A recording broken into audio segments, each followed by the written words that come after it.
కోసం యుద్ధం చేయమని చెప్పిన అతన్ని మించిన వీరుడెవరు?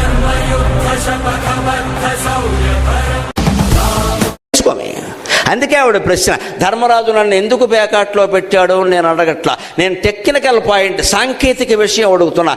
ఆయన ముందు తాను ఓడిపోయాక నన్ను పేకాట్లో పెట్టాడా, లేదా నన్ను ఓడిపోయాక తనను తాను పేకాట్లో పెట్టుకున్నాడు? చాలా కీలకమైన ప్రశ్న.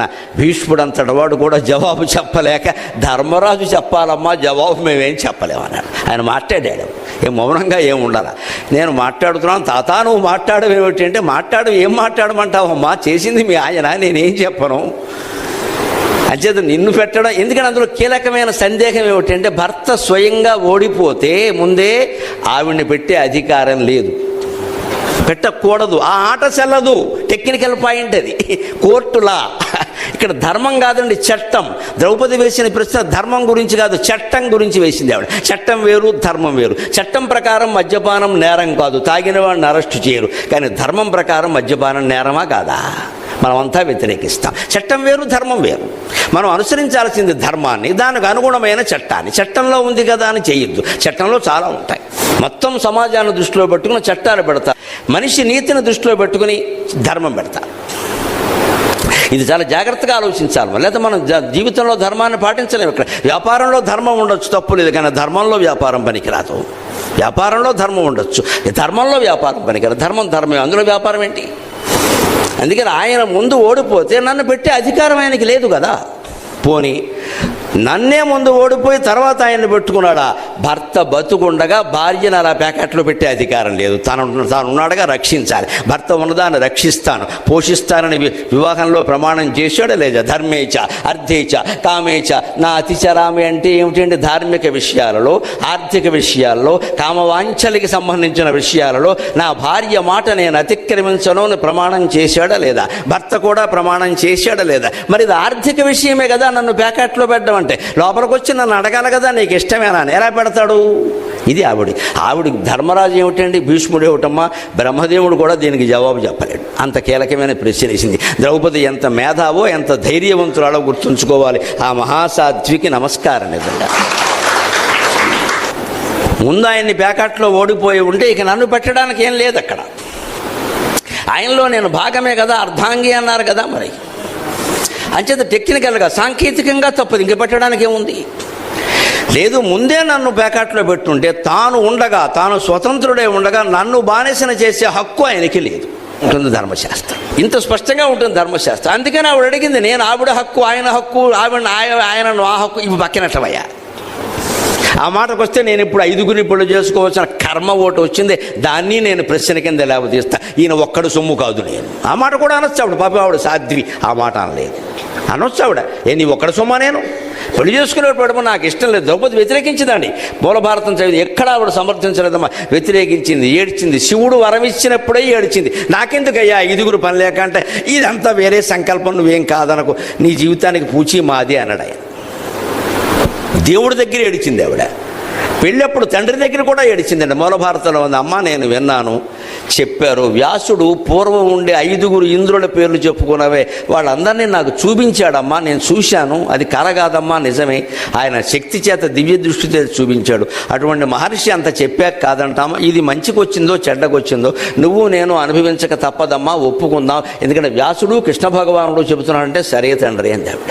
తప్పనిసరి ఒప్పుకున్న విషయం తప్పితే ఆవిడేదో వేరే కాంక్షలు ఉండి ఒప్పుకోలేదండి. ఆవిడ ఒక్క మాట అనడానికి వీల్లేదండి. అర్జునుడిని పెళ్లి చేసుకుంటే అర్జునుడికి ఆవిడ ఎలా ఉండేది, శ్రీరాముడికి సీత ఎలా ఉందో అర్జునుడికి ద్రౌపది అదే రకంగా ఉండేది. తేడా ఏమీ లేదు అక్కడ. 5గురిని పెళ్లి చేసుకురావడం తప్పనిసరి తద్దినం తప్పితే ఆవిడ కావాలని చేసిన పని కాదండి అది. అందులో ఆవిడ పాత్రే లేదు అసలు. ఆవిడ అనడానికే లేదు. మనం చేసుకున్న వాళ్ళు అనొచ్చు, ద్రౌపదిని అనొచ్చు. కానీ ద్రౌపదిని ఎందుకంటారు పని లేకుండా? వాళ్ళకి ఏమి స్వేచ్ఛ ఇచ్చారండి ఆ రోజుల్లో? ఏముంది కనుక పేటల మీద బొట్టలో కూర్చోప్పుడు తీసుకొచ్చారు. ఏమైనా అడిగారా, పెట్టారా? మరి ఇంకెందుకు మాట్లాడతారు అక్కడ పెద్దవాళ్ళే చేసి? ఇది కథ. అందుకని ఆవిడ చాలా స్పష్టంగానే ప్రశ్నించారు. అందుకే భీష్ముడు లాంటి వాడు కూడా మౌనం వహించాడు. ఇక్కడ మరొక ధర్మ సూక్ష్మం చెబుతా. భీష్ముడు ఎందుకు ఇంత కిరాతకం జరుగుతుంటే మౌనంగా ఉన్నాడు? కనీసం లేచి ఖండించద్దా? నేను ఈ ఇల్లాలకి తోడుగా ఉంటాను అనొద్దా? ఒక సామాన్య మానవుడు కూడా ఉన్నాడే. దుర్యోధనుడు తమ్ముళ్లలో ఒకడైన వికర్ణుడు లేచి, మీరంతా నిద్రపోతున్నారా, ఆడదానికి ఇంత అన్యాయం జరుగుతుందా అని అడిగాడంటే వాడు దుర్యోధనుడు తమ్ముడు. కౌరవులందరూ దుర్మార్గులు అనుకోకుండా దయచేసి దుర్యోధనుడే పెద్ద దుర్మార్గుడు. కొంచెం వాడికి సాయం దుశ్శాసనుడు తప్పితే 98 మంది మంచివాడేనమ్మ, వాడు దుర్మార్గులు కాదు. భారతం చదవక మాట్లాడుతున్న విషయం. వాడు ఊరికే అన్నగారిని అనుసరించారంతే, వాళ్ళు ఏం దుర్మార్గులు కాదు వాళ్ళు. అందులో వికర్ణుడు, పైగా ఎవరో ఈయన వేరే వాళ్ళకి ఎవరు పుట్టినవాడు కాదు. పొరపాటును కొందరు అనుకుంటారు వికర్ణుడు పేరు చూసి కర్ణుడు కొడుకు అంటారు. కాదు, దుర్యోధనుడికి స్వయంగా తమ్ముడు, గాంధారి కడుపున పుట్టిన 100 మందిలో ఒకడు. వికర్ణుడు అంటే నాకు 2 రకాల ప్రేమ. ఒకటి ధర్మం గురించి మాట్లాడాడు, రెండోది ఇంకో చిన్న ప్రేమ కూడా ఉంది. నేను వికర్ణుడు పాత్ర కురుక్షేత్ర నాటకంలో 5 సార్లు వేశాను మా అన్నగారి దయ వల్ల.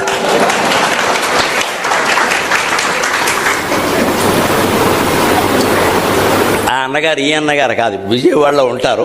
వారికి నాటకాలు బాగా అలవాడు. శ్రీకృష్ణుడు పాత్ర 400 సార్లు వేసాడు ఆయన.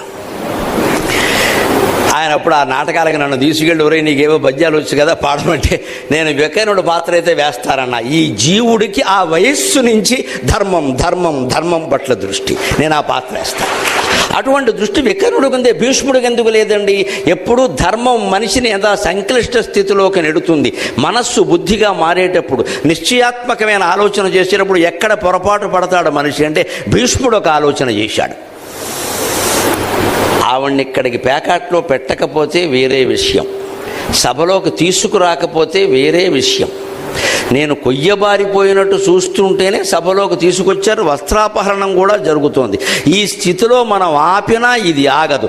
ఇంతకంటే ఇది జరిగితేనే రావలసిన కోపమంతా పాండవులకు వస్తుంది, ఖచ్చితంగా యుద్ధం జరుగుతుంది. ఈ వెధవలందరూ నాశనం అవుతారు, శనుదిరిపోతున్నాను కూడా ఆయన. అంతర్గతమైన ఆలోచన ఇది మూల భారతంలో ఉంటుంది. ద్రౌపదితో అంటాడు ఆ మాట, ధర్మరాజు చెప్పాలమ్మా నీ ప్రశ్నకి జవాబు. ఆయనే జవాబు చెప్పడం లేదు అంటే, ఒక మహాఘోరం ఏదో జరగబోతోందమ్మా, నువ్వు ఓపిక పట్టు తల్లి, ఈ వంశం నాశనం అవుతుంది అంటాడు.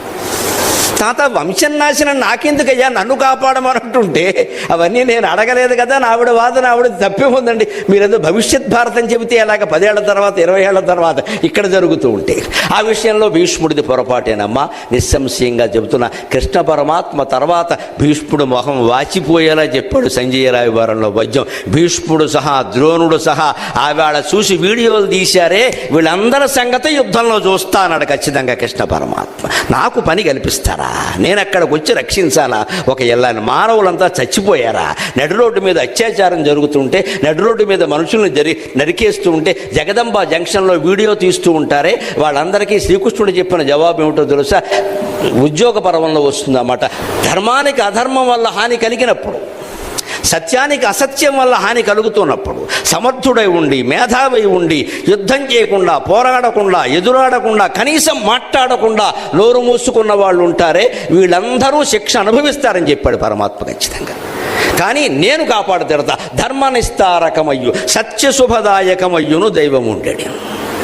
దైవం ఖచ్చితంగా అడ్డు వస్తుంది. ఎప్పుడు? ఆ ప్రార్థన చేస్తే ద్రౌపదిని కాపాడాడు కృష్ణుడు. ఒక్క విషయం గమనించండి, భారతంలో పరమ రహస్యం, అభిమన్యుడిని కాపాడలేదు. ఆశ్చర్యం కదా. అభిమన్యుడేం తక్కువ పడ, ద్రౌపది ఇంకా పావమరిది భార్య, ఈ దగ్గర చుట్టమేం కాదు. అభిమన్యుడు సొంత మేనల్లుడు, పైగా సుభద్రకి ఒకే ఒక్క కొడుకు, కాపాడద్దా? ఒకే ఒక్క కొడుకు, వేరే సంతానం కూడా లేదు. భార్య గర్భిణి, దిక్కు లేదు పాండవ వంశానికి, అతన్ని కాపాడద్దా? అర్జునుడికి తెలియపోవచ్చు, కృష్ణుడికి తెలియదా? ఘటోత్కచుడి మీద కర్ణుడు శక్తి వేస్తే, ఘటోత్కచుడు చనిపోతే, భీముడు అర్జునుడు లబోదిబోమని మొత్తుకుని ఏడుస్తుంటే మురళి ఊదుకుంటూ డ్యాన్స్ ఆడాడు. ఒళ్ళు మండిపోయింది అర్జునుడికి. బావా నువ్వు మాకు బావా, వాడికి బావా అని అడిగాడు. నీ ఇద్దరికి బావనేనయ్యా అని అడిగాడు. మరి దుర్యోధనుడికి మాత్రం బావ కదా. పైగా చాలామందికి తెలియకపోవచ్చు, దుర్యోధనుడితో ఇంకా దగ్గర చుట్టరకం ఉంది కృష్ణుడికి. దుర్యోధనుడి కుమార్తె లక్షణ స్వయంగా శ్రీకృష్ణుడికి కోడలు, సాంబుడి భార్య. కృష్ణుడు దుర్యోధనుడికి వియ్యంకుడు అమ్మ, చుట్టరకం తక్కువేం లేదు ఇక్కడ. ఈయన బావమరిది అయితే ఆయన వియ్యంకుడు, స్వయంత వియ్యంకుడు. కృష్ణుడు కొడుకు సాంబుడు, జాంబవతి కుమారుడు. ఆయనకి దుర్యోధనుడు లక్షణను ఇచ్చాడు. ఇవ్వలేదు, అది లవ్ మ్యారేజ్. వెళ్ళాక చేశారు తప్పనిసరి. కాకపోతే వాళ్ళు మనకంటే గొప్పవాళ్ళు, పరువు హత్యలకి పాల్పడలేదు, అందుకంటే గొప్పవాళ్ళు. ఆ విషయం సౌమ్యంగా ఆలోచించవలసిందే. భారతం అదే బోధిస్తోంది మనకు ఖచ్చితంగా. అందుకని భీష్ముడు మౌనంగా ఉన్నా కృష్ణుడు మౌనంగా లేడండి. ఆయన ఏం చెబుతున్నాడంటే, ధర్మానికి అధర్మం వల్ల హాని కలిగినప్పుడు, సత్యానికి అసత్యం వల్ల హాని కలిగినప్పుడు కలిగిన వాడు పోరాడాలి, కనీసం మాట్లాడగలిగిన వాడు మాట్లాడాలి, రాసేవాడు రాయాలి, కూసేవాడు కుయ్యాలి. ఏమీ చేయకుండా ఊరుకున్నారే వాళ్ళకి శ్రద్ధాంజలి ఘటించాలని నిజంగా చెప్పాలంటే. మేధావులు మౌనం పాటిస్తారే. దుర్మార్గుల దౌర్జన్యం కంటే మేధావుల మౌనం ప్రమాదకరం అంటారు. ఇందిరాగాంధీ గారి పడక మందిరంలో గోడ మీద ఒక సూక్తి ఉండేది. ఏమిటో తెలుసా? ఆవిడకి ఆ సూక్తి బాగా నచ్చింది. ఎవరో చెప్పింది, అది బాగా పెట్టుకుంది ఆవిడ. ఏమిటో దాని అర్థం ఏమిటో తెలుసా? శ్రద్ధ, మౌనం పాటించవలసింది పోయిన వాళ్ళకి కాదు, సమాజంలో ఎన్ని దుర్మార్గాలు జరుగుతున్నా మాట్లాడకుండా మౌనం పాటిస్తారే వారికి శ్రద్ధాంజలి ఘటించండి. అది నాకెందుకు, ఇది నాకెందుకని వదిలేయడం. కొన్నాళ్ళకి వదిలేసిన వాళ్ళని ఊరుకోవండి. మనం చేస్తాం ఆ పని, అంగీకరిస్తాం, మనం చేస్తాం. మనము దుర్మార్గులం అవుతాం. మనం దుర్మార్గులం కాకుండా ఉండాలంటే ముందు దాన్ని కనీసం మాటల్లోనైనా ఖండించాలి. దానికి భయపడిపోతే ఎలాగా? భయపడేంతకాలం బతుకుతామండి? నాకు అర్థం కాదు. ఈ భయాన్ని తోలేదే భారతం. అందుకని భీష్ముడు మౌనంగా ఉన్నా కృష్ణుడు మౌనంగా లేడు. అందుకే ఏం చెప్పాడైనా, ధర్మ నిస్తారకమయ్యు సత్యశుభదాయకమయ్యును దైవము అంటే, నేను సత్యాన్ని కాపాడుతాను, నేను ధర్మాన్ని కాపాడుతాను. అభిమన్యుణ్ణి కాపాడని కృష్ణుడు. ఘటోత్కచుడు చనిపోతే డ్యాన్స్ ఆడిన కృష్ణుడు, నాట్యం చేసిన వాడు ద్రౌపదిని కాపాడాడు. ఘటోత్కచుడు చనిపోతే నాట్యం ఎందుకు చేశాడండి? ఆయనకి ధర్మం గెలవడం కావాలి. ధర్మం గెలవాడంటే అర్జునుడు బతుకుండాలి. ప్రధానమైన హీరో. క్రికెట్ మ్యాచ్కి ఆయన మ్యాన్ ఆఫ్ ది మ్యాచ్. ఆయన ఓడిపోతే కష్టం. ఆయన పెవిలియన్కి వెళ్ళిపోతే ఆడేవాడు లేడు ఇక్కడ. అందుకని అర్జునుడిని బతకాలి. ఎందుకంటే ఆ శక్తి కర్ణుడు ఘటోత్కచుడి మీద వేయకపోతే అర్జునుడి మీద వేసేవాడు. అర్జునుడి కోసం దాచిపెట్టాడు దాన్ని. పొరపాటున అర్జునుడి మీద ప్రయోగిస్తే కృష్ణ పరమాత్మ కూడా కాపాడలేడు. రాముడి కంటే, కృష్ణుడి కంటే, ప్రపంచంలో సకల దేవతల కంటే గొప్పవారు ఎవరో తెలుసా? మొహమాటం లేకుండా చెబుతున్నా, నాకు పక్షపాతం లేదమ్మా. కనకదుర్గాదేవి అందరికంటే గొప్ప దేవత, లోకమాత, జగన్మాత. లలితాదేవిని మించినటువంటి భగవత్ శక్తి ప్రపంచం మొత్తం మీద లేదండి. ఏ దేవుడి శక్తినైనా మనం సందేహించవచ్చు, కానీ లలితాదేవి శక్తి పరాకాష్ఠ. ఇంకా పరాశక్తి పరాకాష్ఠ. ఆవిడ అత్యంత శక్తివంతురాలు. ఆ శక్తి, లలిత పేరు మీద ఉన్న శక్తి, కర్ణుడు ప్రయోగించిన శక్తి సామాన్యం కాదు. ఆ లలితా శక్తి ముందు కృష్ణ శక్తి కూడా పనిచేయదు. ఆయన భయపడ్డాడు కృష్ణుడు అంటాడు. వాడైపోయి ఇది అమ్మవారి శక్తి, ఇది అమ్మవారి శక్తి. ఎందుకంటే శ్రీరాము లలితాదేవి, శ్రీకృష్ణ శ్యామలా స్వయం. రాముడు అంత అందమైన వాడు ఎందుకేంటంటే లలితాదేవి రూపం. శ్రీకృష్ణుడు అంత ఘనకార్యాలు ఎందుకు చేయగలిగాడంటే శ్యామలాదేవి అంశ. శ్రీరాము లలితాదేవి, శ్రీకృష్ణ శ్యామలా స్వయం. లలితాదేవి ఆరాధన చేసిన వాళ్ళు వేరే దైవానికి ఎవరికి మొక్కకపోయినా ఇబ్బంది ఏమీ లేదు. అన్నీ లలితాదేవి చూసుకుంటుంది. సచామర రమావాణి సవ్యదక్షిణ సేవిత. లలితాదేవి ఆరాధన అంత గొప్పది. ఆ లలితా శక్తికి కృష్ణుడు కూడా భయపడి, నేను చచ్చిపోతున్నాను 10 రోజులు బట్టి కలగంటున్న దీని గురించి వాడు ఆ శక్తి వేస్తాడేమో, అర్జునుడి మీద, నా మీద వేసినా పర్వాలేదు, అర్జునుడి మీద వేస్తాడేమో, వాడు చచ్చిపోతాడు అన్యాయంగా, ధర్మం గెలవడం ఎలాగా నేను అనుకుంటున్నాను. అప్పుడు అర్జునుడికి భీముడికి ఏమో దీని వెనకాలేమో, మరి ద్రౌపది వెనకాల కథలు ఉన్నప్పుడు దీనికి వెనకాల ఉండదా అని చెప్పాడు. ద్రౌపదిని మీరందరూ చేసుకోవడానికి వెనకాల కథలు చెప్తే విన్నారు కదా, ఇది కూడా నమ్మండి. పూర్వజన్మలు అందరికీ ఉంటాయి. ద్రౌపదికి ఉన్నవి, ఘటోత్కచుడికి ఉండవా? వాడి జన్మ ఏమిటో నాకు తెలుసు, మీకేం తెలుసు అన్నాడు. అభిమన్యుడు ప్రార్థించలేదమ్మా భగవంతుణ్ణి. ద్రౌపది ప్రార్థించింది. తేడా అది. మన కష్టాలు తీరాలి అంటే, మన ఆపదలు తొలగాలి అంటే నిస్సందేహంగా ప్రార్థన చెయ్యాలి. ఆ ప్రార్థించే ఆలోచన కూడా దేవుడే ఇవ్వాలి. దిక్కుమాలిన బుద్ధి అంటారు, గోమ్మే కొట్టేయాలి. ఇలాంటి వాళ్ళు బాగా బద్ధకం. అప్పడాలు, ఒడియాలు, పనసపొట్టు కూర మనం తినేస్తాం. ప్రార్థించే ఆలోచన దేవుడు ఇవ్వడు. నువ్వేం చేస్తావు ఇక్కడ? ఆ మాత్రం కూడా రామకృష్ణ లేవా? అది కూడా దేవుడే ఇవ్వాలి. ఈ సాగతీత మనకి రాదండి ఇక్కడ. నువ్వు ప్రార్థించాలి ఖచ్చితంగా. ద్రౌపది మామూలు ప్రార్థన చేయలేదేమో. ఒక్క మాటలో మీకు అర్థమయ్యేలా చెప్పాలంటే, అత్తగారు చేసిన ప్రార్థన చేసింది. ఇక్కడ మా అమ్మగారు కూడా ఈ పద్యం పడేది. ప్రతి ఇల్లాలు, తల్లి ఇంట్లో కూర్చుని చేయాల్సిన ప్రార్థన.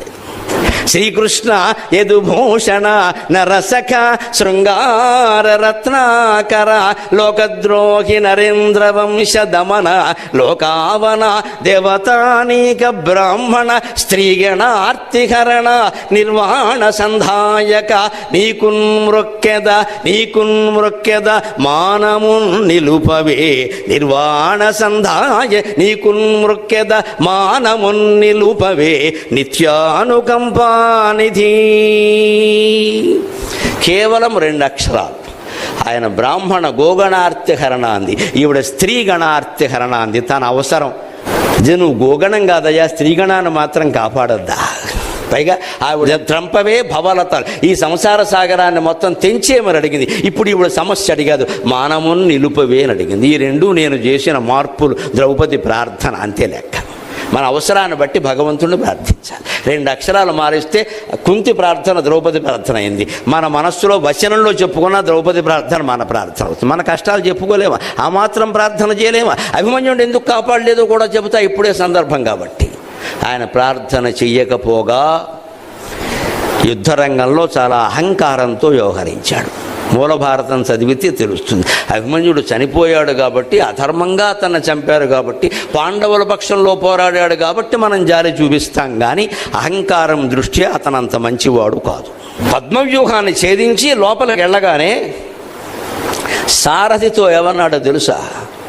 ద్రోణాచార్యుడి దగ్గరికి పోని, ఆయన సంగతి చూస్తా అన్నాడు. ఈయన వయస్సు ఎంత, ద్రోణాచార్యుడు ఎంత? ఏమిటా మాటలు, అహంకారం. ఆ సారథి ఎవరో తెలుసా? అర్జునుడికి 30 ఏళ్ళుగా డ్రైవింగ్ చేస్తున్నాయి. ఆయన యుద్ధరంగంలో కృష్ణుడు చేశాడు, కానీ అర్జునుడు ఆయన వయస్సు 60, రిటైర్ అయిపోయాడు. ఆయన సారథి చాలా అనుభవజ్ఞుడు. అనుభవజ్ఞుల మాటలు ఎప్పుడు వినాలి. యువతరానికి ఉపదేశం చేస్తున్నా, దయచేసి పెద్దవాళ్ళు చెప్పిన మాట వినాలి. ఆర్థికమైన విషయాల్లో, వివాహమైనా సరే వాళ్ళ మాటకి ప్రాధాన్యం ఇవ్వండి. పెద్దవాళ్ళకి నేను చెప్పాను, ఏమీ ఇవ్వకుండా నా ఇష్టం అంటే వదిలేయండి, కక్ష కట్టద్దు. వినడం వీళ్ళ పూచి, వినకపోతే వదిలేయడం వాళ్ళ పద్ధతి, అంతే. అప్పుడే సమస్యలు పరిష్కారం అవుతాయి. పెంచేసుకుంటే అలాగే విపరీతంగా వినలేదు. అభిమన్యుడు దెబ్బతున్నాడు. సారథి ఏం చెప్పాడో తెలుసా?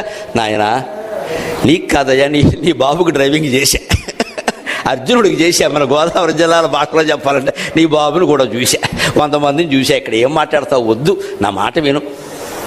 ద్రోణాచార్యుడి దగ్గరికి వద్దు. చిన్న వాళ్ళు ఉన్నారు ఇక్కడ, దుశ్శాసనుడు కొడుకు, దుర్యోధనుడు కొడుకు, వాళ్ళని వేసే ముందు చిన్న కోడిపిల్లలు ఉంటారు, వాళ్ళు వేసి తర్వాత చూసుకుందాం. ఓ 10 మందిని చంపితే కాస్త కీర్తి వస్తుంది, మంచి పేరు వస్తుంది, అప్పుడు చూద్దాం. సాయంత్రం కుదరదు, ద్రోణాచార్యుడి దగ్గరికి పో. మళ్ళీ 2వసారి చెప్పాడు సారథి. అప్పుడు కూడా ఏమన్నాడు? నువ్వు సారథివి, నేను చెప్పినట్టు నువ్వు వినాలి. అది అహంకారం అంటే. నేను చెప్పినట్టు నువ్వు వినాలి. నేను రజకుణ్ణి, నేను సారథి, నేను చెప్పినట్టు నువ్వు వింటావు, నువ్వు చెప్పినట్టు నేను వినాలని. ద్రోణాచార్యుడు కాదు, కృష్ణార్జునుని రమ్మను, ఇద్దరినీ లేపేస్తానడా. మా అపశకునం మాట కాదా? తండ్రిని చంపేస్తాడా? మేనమామని చంపేస్తాడా? అందులో నారాయణమూర్తినా అనొచ్చా ఆ మాట? ఈ మాట మూల భారతంలో చూస్తే అభిమన్యుడిని కాపాడకపోవడమే మంచిది అనిపిస్తుంది. కృష్ణార్జునుని నమ్మని ఇద్దరిని లేపేస్తానడండి. అంత పౌరుషమా? అంత అహంకారం అవసరమా 16 ఏళ్లవాడికి? నీ సర్వీస్ ఎంత, నువ్వెంత? అలాగా ఈయన ఎదిరించి మాట్లాడండి. ఇప్పుడు ఆలోచించండి, దైవ ప్రార్థన ఎంత అవసరమైన విషయం. కనీసం ప్రతిరోజు ఒక అరగంట ఉదయం, ఒక అరగంట సాయంత్రం నమ శివాయ, నమో నారాయణాయ, శ్రీమాత్రే నమః, ఏదో ఒక మంత్రాన్ని ఎంచుకుని జపం చేయండి అమ్మా. బద్దకించకండి. దానికోసం 5:30కి లేవాలి, 6:30కి కూర్చోవాలి, 7ంటికి చేయాలి, 9ంటికి 10ంటికి కాదు ప్రార్థనలు చేసేది. సాయంత్రం మళ్ళీ స్నానం చేయాలి, కనీసం మొహమైనా కడుక్కోవాలి, ఓ మూల కూర్చోవాలి. ఒక అరగంట జపం చేయలేమండి. ఆ ఫోన్ కట్టి బారేయలేమా? ఆ టీవీ చూడకుండా ఉండలేమా? చచ్చిపోతామా? అంత బిజీయా? ఒక అరగంట పొద్దున్న, అరగంట సాయంత్రం చేసి చూడండి. మీరు జపం చేసి చూడండి. ఈ జపం చేసిన జీవుడు ఫలితం పొందే మీకు చెబుతున్నాడమ్మా, అనుమానమే లేదు ఇక్కడ.